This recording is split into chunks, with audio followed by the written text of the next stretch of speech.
Breaking: Canada explodes trade deal with China. Carney defies Trump's 100% tariff. He gave them 72 hours. Not a negotiation, not a conversation, a deadline. Like Canada was a vendor behind on payment. Like 40 million people and the 10th largest economy on earth needed a weekend to decide whether they still got to govern themselves. 72 hours. Comply or face consequences. Canada's answer came back in minutes, not hours, not after consultation with cabinet, not after carefully worded diplomatic back channels. Minutes. And what Mark Carney said in those minutes did not just reject an ultimatum, it may have permanently changed the relationship between these two countries and exposed something about American power that Washington did not want exposed. To understand what just happened, you have to understand what was actually being demanded. On the surface, this looks like a fight about streaming services. Netflix, Amazon Prime, Disney Plus, content requirement, revenue percentages, cultural policy. That is a surface. Underneath it is a question that goes to the core of what sovereignty means in the modern world. Does Canada have the right to regulate foreign corporations operating in Canada? Or does American economic power give Washington the right to veto Canadian domestic law? That is the real question. And the answer Carney gave in those minutes was the most important thing any Canadian leader has said in a generation. Here is what triggered this. In 2023, Canada passed the Online Streaming Act. The law is simple. If you are a massive streaming platform making billions of dollars from Canadian subscribers, you contribute a percentage of that revenue back into Canadian content production. Not a ban, not a block, a contribution requirement. Netflix operates in Canada. Netflix profits from Canada. Netflix helps fund Canadian stories. That is the deal. The United States called it an unfair trade barrier. On March 20th, Republican Congressman Lloyd Smucker introduced the Protecting American Streaming and Innovation Act, a bill designed to launch a federal investigation into Canada's law and authorize retaliatory tariffs if the investigation concludes Canada is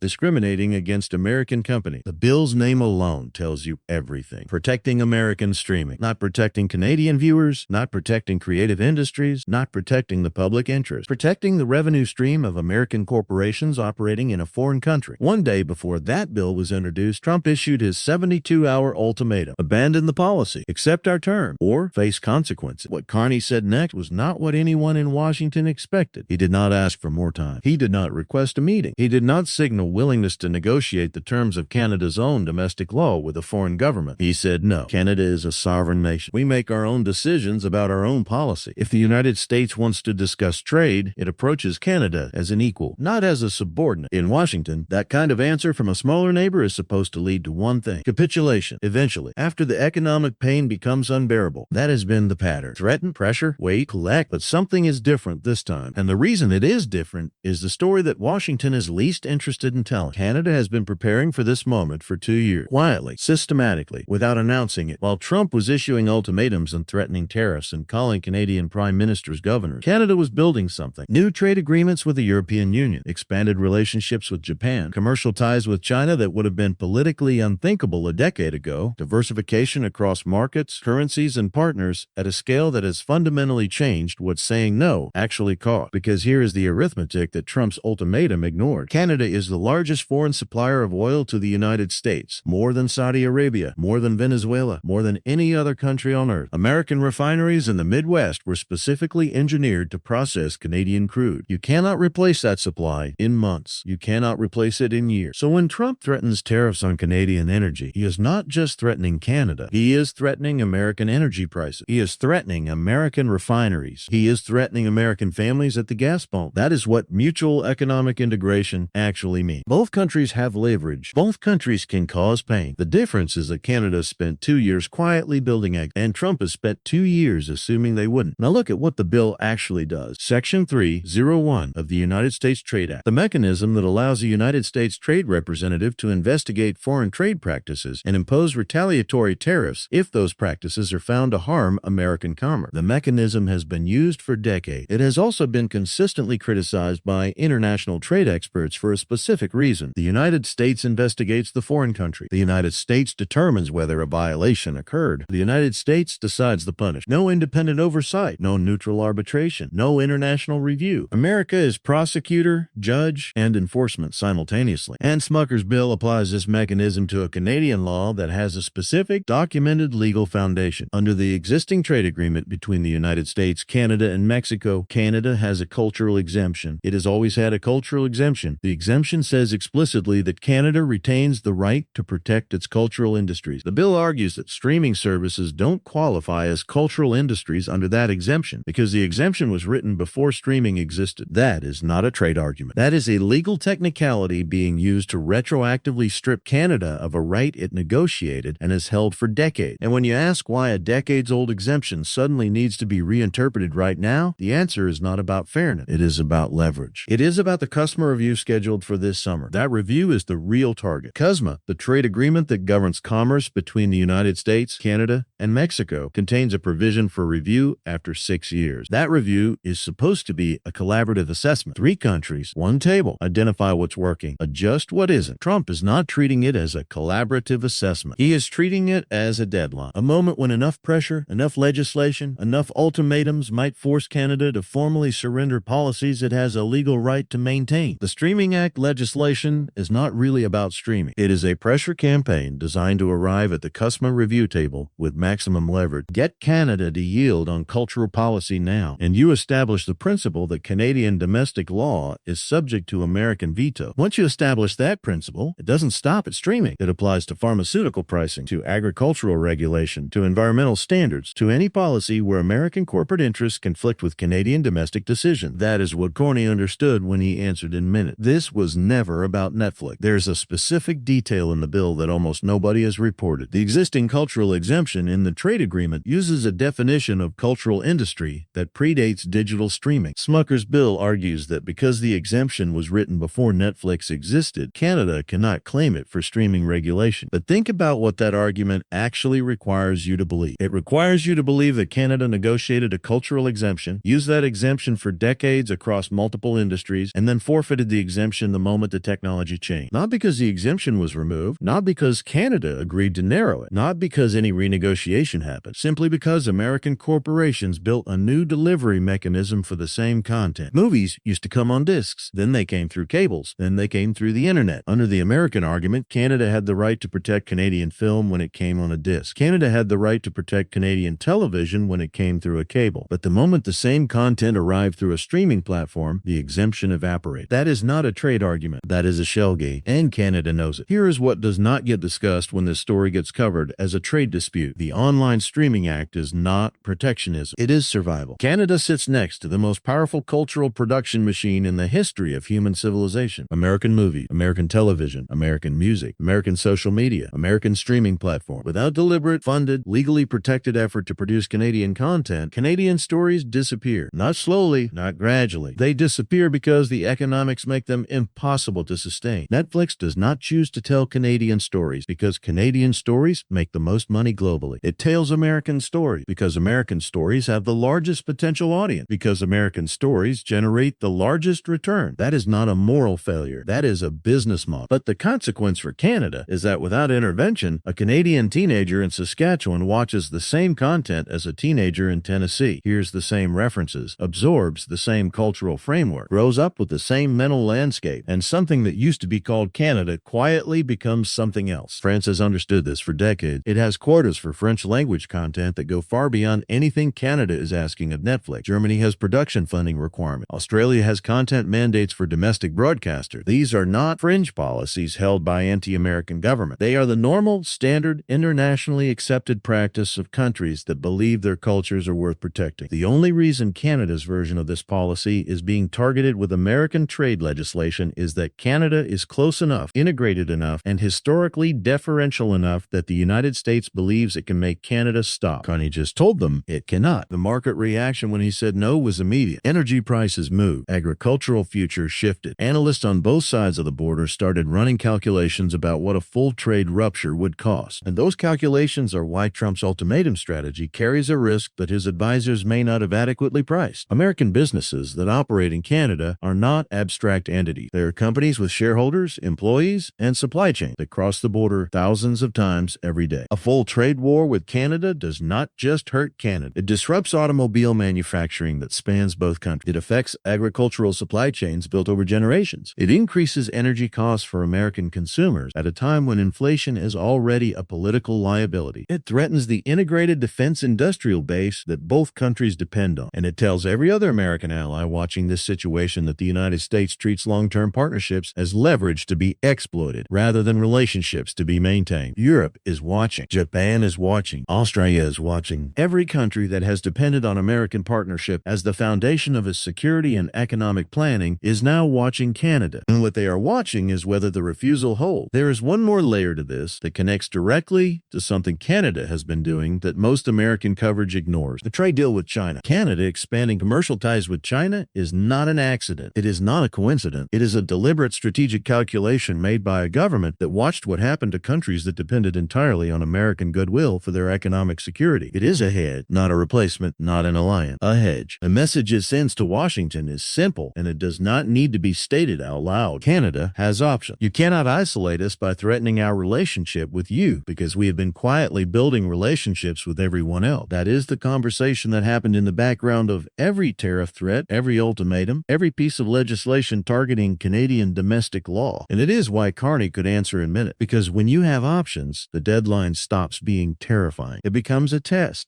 of whether the country issuing the ultimatum is actually prepared to absorb the consequences of following through. Trump gave Canada 72 hours. Canada answered in minutes. And in those minutes, something shifted that cannot be unshifted, because an ultimatum that gets rejected immediately does not just fail. It reveals something. It reveals that the calculation underlying it was wrong, that the assumption of dependency was wrong, that the belief that Canada would eventually fold was wrong. And once that is revealed, the next ultimatum lands different. The next threat carries less weight. The next deadline is taken less seriously. Power in international relations is partly real and partly perceived. The moment the perception shifts, the real power has to work harder. Trump has spent 2 years issuing ultimatums to Canada. 2 years of threats about tariffs and trade agreements and the 51st state. 2 years of calling Canadian leaders governor and treating a sovereign democracy like a wayward subsidiary. And Carney has spent 2 years quietly building the economic architecture that makes it possible to say no. Not loudly, not provocatively, not by picking fights, by building pipelines to other markets, by signing agreements with other partners, by reducing the percentage of Canadian economic activity that depends on American goodwill being maintained. The 72-hour ultimatum was supposed to be the moment of maximum pressure. Instead, it became the moment of maximum clarity. Canada is not going to surrender its right to govern itself in exchange for the privilege of continued American access to Canadian market. And the world is watching to see whether that holds. Because if it does, the story of this moment will not be about streaming services. It will be about the limit of American leverage. The point at which the assumption of dominance ran into a country that had done the work to make independence real. That story has not been fully written yet, but the first chapter ended in minutes. Not 72 hours. Minutes. And what Carney said in those minutes is going to echo in trade negotiations, in alliance relationships, in boardrooms and capitals around the world for longer than anyone in Washington seems to realize. Some things once said cannot be taken back. This is one of them.